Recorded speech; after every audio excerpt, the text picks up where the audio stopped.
അസ്സലാമലൈക്കും. ഇന്ന് എനിക്ക് കുറച്ച് മത്തൻ്റെ ഇലയും കുമ്പളത്തിൻ്റെ ഇലയും കിട്ടിയിട്ടുണ്ട്. അപ്പോൾ അതുകൊണ്ട് നമുക്ക് ഒരു താളിപ്പ് ഉണ്ടാക്കാം.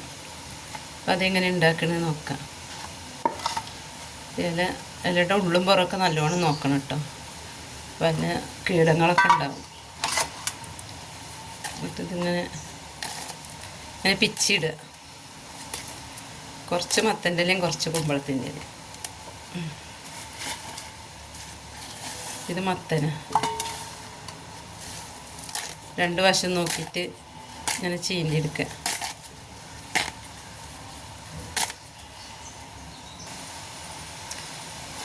അങ്ങനെ എല്ലാതും പിച്ചെടുത്തിട്ടോ. ഇനി നമുക്കിത് താളിക്കാം. അതിന് വേണ്ട സാധനങ്ങൾ കാണിച്ചു തരാം.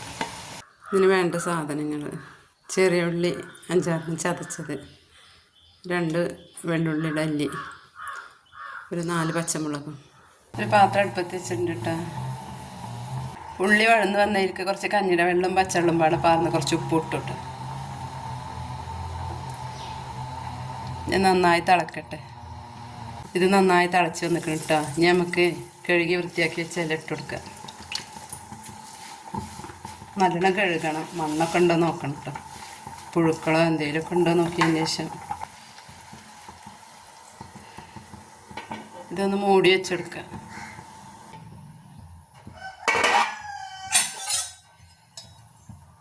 എല്ലാം നന്നായി വെന്തിക്കണം കേട്ടോ. ഇപ്പം നമ്മൾ താളിപ്പ് ഇവിടെ റെഡിയായി.